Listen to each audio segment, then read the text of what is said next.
அஸ்ஸலாமு அலைக்கும் வரஹ்மத்துல்லாஹி வபரகாத்துஹு. அழைப்பு பணிகள் நிறைவுற்று இறை தூது உலகின் முன் வைக்கப்பட்டது.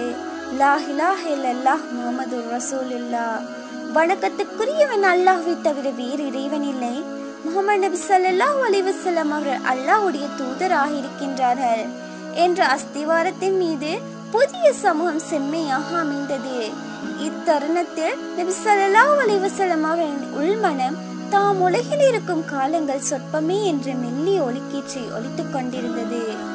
ஆம், அவ்வாறு நபி ஸல்லல்லாஹு அலைஹி வஸல்லம் அவர்கள் ஹிஜ்ரி 10ஆம் ஆண்டு யமன் தேசத்துக்கு முஆத் ரலியல்லாஹு அன்ஹு அவர்களை அனுப்பும் போது கூறிய பொன்மொழிகள், அநேகமா இந்த ஆண்டுக்கு பின் என்னை சந்திக்க மாட்டாய் முஆதே, இந்த பள்ளிக்கும் எனது மன்னரைக்கும் அருகில் தான் நீ செல்வாய் என நபி ஸல்லல்லாஹு அலைஹி வஸல்லம் அவர்கள் கூற, இந்த சொற்களால் நபி ஸல்லல்லாஹு அலைஹி வஸல்லம் அவர்களை நாம் பிரிய போகிறோம் என்ற வருத்தத்தால் முஆத் ரலியல்லாஹு அன்ஹு அவர்கள் கண் கலங்கினார்கள்.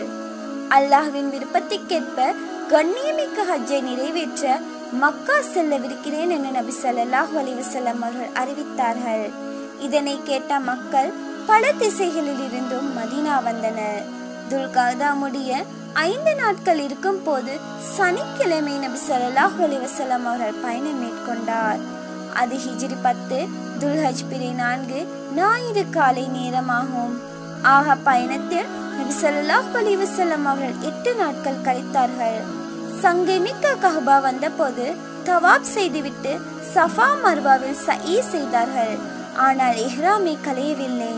ஏனெனில் நபி ஸல்லல்லாஹு அலைஹி வஸல்லம் அவர்கள் உம்ராவையும் ஹஜ்ஜையும் சேர்த்து நிறைவேற்றுவதற்காக தங்களுடன் குர்பானி பிராணியையும் அழைத்து வந்திருந்தார்கள். தௌபாவையும் சயையும் முடித்துக்கொண்டு கஅபாவில் இருந்து புறப்பட்டு மக்காவின் மேட்டு பகுதியில் உள்ள ஹாஜுன் என்ற இடத்தில் தங்கினார்கள். தவாப் செய்வதற்காக மீண்டும் நபி ஸல்லல்லாஹு அலைஹி வஸல்லம் அவர்கள் கஅபா வரவில்லை.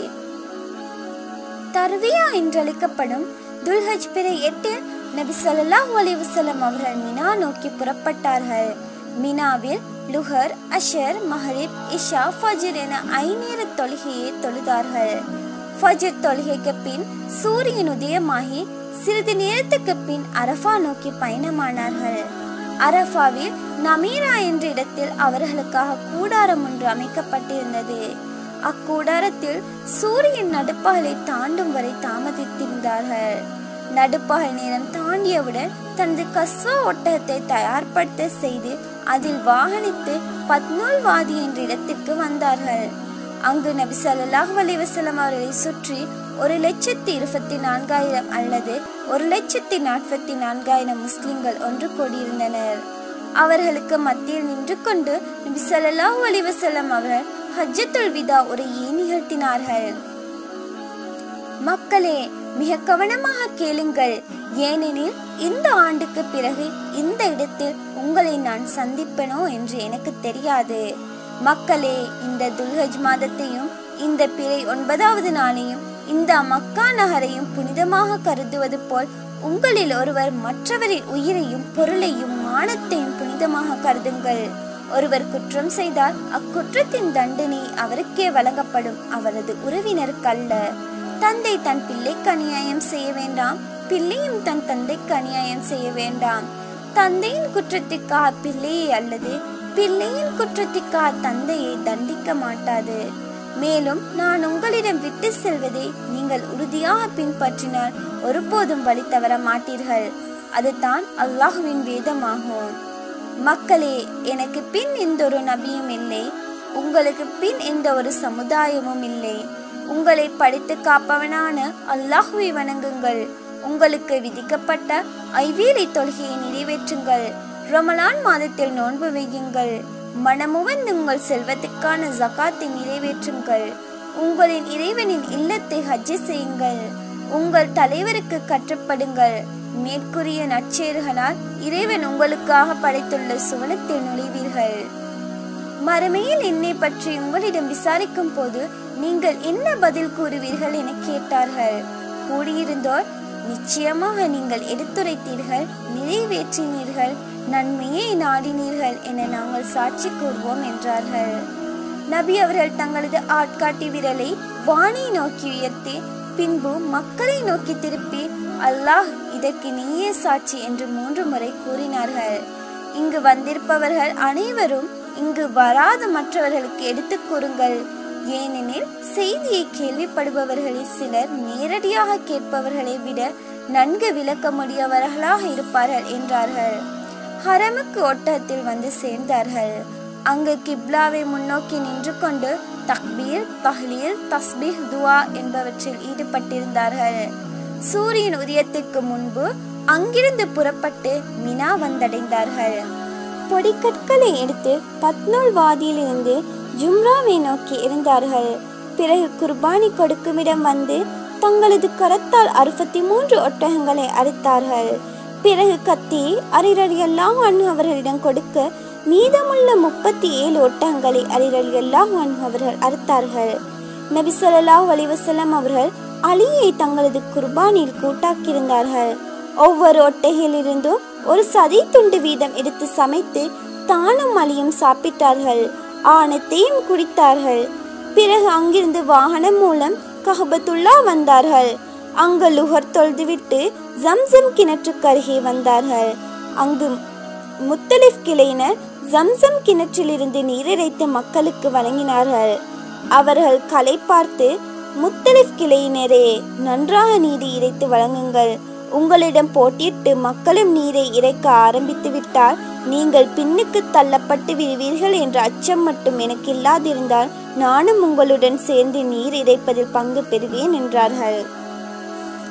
ஹிஜ்ரி 11 சஃபர் மாதத்தில் ஜனாசா ஒன்றில் கலந்து கொள்ள ஃபக்கீஹ் சென்று நல்லடக்கம் செய்துவிட்டு திரும்பும் வழியில் நபி ஸல்லல்லாஹு அலைஹி வஸல்லம் அவர்களுக்கு கடும் தலைவலி ஏற்பட்டு உடல் சூடு அதிகமானது. நோய்வாய்ப்பட்ட நிலையிலே மக்களுக்கு தொழுகை நடத்தினார்கள். 13 அல்லது 14 நாட்கள் கடினமான நோயில் இருந்தார்கள். நோய் கடுமையாக நாளை நான் எங்கிருப்பேன் என துணைவியரிடம் விசாரிக்க தொடங்கினார்கள். நபி ஸல்லல்லாஹு அலைஹி வஸல்லம் அவர்களின் துணைவியர் நபி ஸல்லல்லாஹு அலைஹி வஸல்லம் அவர்கள் விரும்பிய வீட்டில் தங்குவதற்கு அனுமதித்தார்கள். ஒரு புறம் ஃபலில் இப்னு அப்பாஸ் ரலியல்லாஹு அன்ஹு, மறுபுறம் அலி இப்னு அபூ தாலிப் ரலியல்லாஹு அன்ஹு தாங்களாக கால்கள் தரையில் உரசி கோடு போட்ட நிலையில் ஆயிஷா ரலியல்லாஹு அன்ஹா அவர்களின் வீட்டுக்கு அழைத்து சென்றார்கள். அவர்களின் தலை துணியால் கட்டப்பட்டிருந்தது. ஆயிஷா ரலியல்லாஹு அன்ஹா அவர்களது வீட்டிலேயே தங்களது வாழ்வின் இறுதி வாரத்தை நபி ஸல்லல்லாஹு அலைஹி வஸல்லம் அவர்கள் கழித்தார்கள். மரணத்திற்கு 5 நாட்களுக்கு முன்பு புதன்கிழமை உடல் நெருப்பாய் கொதித்தது. அவ்வப்போது நபி அவர்களுக்கு மயக்கமும் ஏற்பட்டது. அப்போது பல கிணறுகளிலிருந்து தண்ணீர் எடுத்து வந்து 7 துருத்திகள் என் மீது ஊற்றுங்கள், நான் மக்களிடம் சென்று ஒப்பந்தம் வாங்கப் போகிறேன் என்று கூறினார்கள். தோழர்கள் நபி ஸல்லல்லாஹு அலைஹி வஸல்லம் அவர்களை ஒரு பெரிய பாத்திரத்தில் அமர வைத்து நீர் ஊற்றினார்கள். நபி ஸல்லல்லாஹு அலைஹி வஸல்லம் அவர்கள் போதும் போதும் என்று கூறினார்கள். அப்போது தான் நபி ஸல்லல்லாஹு அலைஹி வஸல்லம் அவர்களின் சூடு தனிய கண்டார்கள். தலையில் தடிப்பான துணியை கட்டிக்கொண்டு போர்வையை போர்த்தியவர்களாக மிம்பரில் வந்து அமர்ந்தார்கள். அது தான் நாயகத்தின் கடைசி சபையாகும். அல்லாஹுவை போற்றி புகழ்ந்துவிட்டு, மக்களே என்னிடம் வாருங்கள் என்று கூற மக்கள் நபி ஸல்லல்லாஹு அலைஹி வஸல்லம் அவர்களை நோக்கி விரைந்து வந்தனர். யாருக்காவது மீதும் செய்திருந்தால் பழி தீர்த்து கொள்ளட்டும் என்று கூறிய பின்பு மிம்பரில் இருந்து இறங்கி லுஹரை தொலை வைத்து மீண்டும் மிம்பரில் ஏறி முன்னர் உரை நிகழ்த்தியவாறையே உரையாற்றினார்கள்.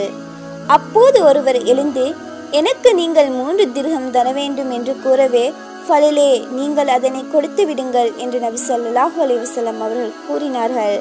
பின்னர் அன்சாரிகளை பற்றி விசேஷமாக சிரிப்பித்து கூறினார்கள். அன்சாரிகளை பற்றி நான் விசேஷமாக அறிவுரை கூறுகிறேன். அவர்கள் எனது ஈரலும் இதயமும் ஆவார்கள். அவர்கள் தங்களது கடமையை நிறைவேற்றிவிட்டார்கள். அவர்களுடைய உரிமையும் சலுகையும் மீதமிருக்கிறது. அவர்களில் நல்லோர்களின் செயல்களை ஏற்றுக்கொள்ளுங்கள், அவர்களில் தவறிழைப்போரை மன்னியுங்கள் என்றார்கள். மேலும் நபி ஸல்லல்லாஹு அலைஹி வஸல்லம் அவர்கள் கூறினார்கள், தனது நட்பாலும் பொருளாலும் எனக்கு மக்களில் அதிகமாய் உபகாரம் செய்தவர் அபூபக்கர் ரலியல்லாஹு அன்ஹு அவர்களே. என் இறைவனே, உன்னை தவிர மற்றொருவரை உற்ற நண்பனாக ஆக்கிக் கொள்வதாக இருந்தால் அபூபக்கரை உற்ற நண்பராக ஆக்கியிருப்பேன். என்றாலும் அவருடன் இஸ்லாமிய சகோதரத்துவம் அதன் நேசமும் எனக்கிருக்கிறது. பள்ளியிலுள்ள எல்லா வீட்டினுடைய வாசல் கதவுகளும் அடைக்கப்பட வேண்டும், அபூபக்கருடைய வீட்டு வாசலை தவிர. மரணத்திற்கு 4 நாட்களுக்கு முன்னர் அவருக்கு வலி கடுமையாகியது. 2 நாட்களுக்கு முன்பு, அது சனிக்கிழமை, நபி ஸல்லல்லாஹு அலைஹி வஸல்லம் அவர்களின் உடல் நலனின் முன்னேற்றத்தை உணர்ந்தார்கள். 2 பேர் உதவியுடன் தங்களது அறையில் இருந்து பள்ளிக்கு வந்தார்கள். அப்போது அபூபக்கர் ரலியல்லாஹு அன்ஹு அவர்கள் லுஹர் தொழ வைத்து கொண்டிருந்தார்கள். நபி அவர்களை அபூபக்கர் ரலியல்லாஹு அன்ஹு அவர்கள் பார்த்தவுடன் நகர்ந்து கொள்ள முயன்றார்கள். ஆனால் வேண்டாம் என செய்கை செய்த பிறகு, என்னை அபூபக்கர் அருகில் அமர வையுங்கள் என்று கூற அவர்களை அபூபக்கரின் இடது பக்கத்தில் உட்கார வைத்தார்கள். நபி ஸல்லல்லாஹு அலைஹி வஸல்லம் அவர்கள் தொலை வைக்க அவர்களின் தொழுகையை பின்பற்றி அபூபக்கர் ரலியல்லாஹு அன்ஹு அவர்கள் தொழுது கொண்டு நபி அவர்களின் தக்பீரை மக்களுக்கு கேட்கும்படி சத்தமிட்டு கூறினார்கள். ஒரு நாள் முன்பு, அதாவது ஞாயிற்றுக்கிழமை, தங்களிடமுள்ள அடிமைகள் அனைத்தையும் உரிமையிட்டார்கள். மேலும் தங்களிடமுள்ள 6 அல்லது 7 தங்க காசுகளை தர்மம் செய்தார்கள். தங்களுடைய ஆயுதங்களையும் முஸ்லிம்களுக்கு வழங்கினார்கள். திங்கட்கிழமையன்று முஸ்லிம்கள் அபூபக்கர் அலி அவர்களை பின்தொடர்ந்து ஃபஜர் தொழுது கொண்டிருக்கும் போது திடீரென ஆஷாவுடைய அறையின் திரையை நபி ஸல்லல்லாஹு அலைஹி வஸல்லம் அவர்கள் நீக்கி மக்கள் அணி அணியாக தொழுகையில் நிற்பதை பார்த்து ஆனந்தமாய் சிரித்தார்கள். தொலை வைப்பதற்கு நபி ஸல்லல்லாஹு அலைஹி வஸல்லம் அவர்கள் வருகிறார்கள் என்று எண்ணி அபூபக்கர் ரலியல்லாஹு அன்ஹு அவர்கள் தொலை வைக்கும் இடத்திலிருந்து சற்று பின்னே வரிசையை நோக்கி நகர்ந்தார்கள். நபி ஸல்லல்லாஹு அலைஹி வஸல்லம் அவர்களின் வருகையை பார்த்த மகிழ்ச்சியினால் முஸ்லிம்கள் தொழுகையில் நிலைக்குலைய ஆரம்பித்தார்கள். நபி ஸல்லல்லாஹு அலைஹி வஸல்லம் அவர்கள், உங்களது தொழுகையை முழுமைப்படுத்திக் கொள்ளுங்கள் என்று கூறிவிட்டு அறையில் நுழைந்து திரையிட்டு கொண்டார்கள். இந்நிகழ்ச்சிக்கு பின் இன்னொரு தொழுகை நேரம் நபி ஸல்லல்லாஹு அலைஹி வஸல்லம் அவர்களுக்கு கிடைக்கவில்லை.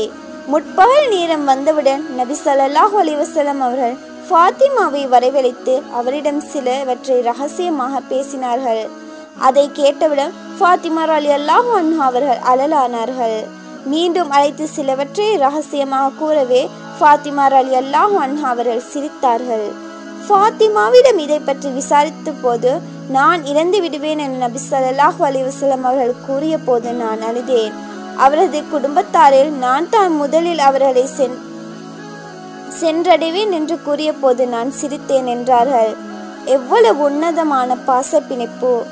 மரணத் தருவாயில் இறுதி நேரம் நெருங்கவே ஆயிஷா ரலியல்லாஹு அன்ஹா நபி ஸல்லல்லாஹு அலைஹி வஸல்லம் அவர்களை தனது நெஞ்சோடு அணைத்து கொண்டார்கள். இதை பற்றி ஆயிஷா ரலியல்லாஹு அன்ஹா அவர்கள் கூறுவதாவது, நபி ஸல்லல்லாஹு அலைஹி வஸல்லம் அவர்கள் என் அறையில் எனக்குரிய தினத்தில் எனது கழுத்துக்கும் நெஞ்சுக்கும் இடையில் மரணமானார்கள். அவரது மரண நேரத்தில் எனது எச்சிலையும் அவரது எச்சிலையும் ஒன்று சேர்த்தேன் என்றார்கள். கடைசி வார்த்தையை மற்றும் 3 முறை நபி ஸல்லல்லாஹு அலைஹி வஸல்லம் அவர்கள் கூறினார்கள். உயர்த்தி அவர்களது கையை சாய்ந்தது. ஹிஜ்ரி 11 ரபியுல் அவ்வல் மாதம் பிறை 12 திங்கட்கிழமை முற்பகல் உலகத்திற்கே நல்வழி காட்டி நின்ற ஒளிச்சுடர் 63வது வயதில் மறைந்து உயர்ந்தோரிடம் சென்றடைந்தார்கள். இன்னா லில்லாஹி வ இன்னா இலைஹி ராஜிஊன்.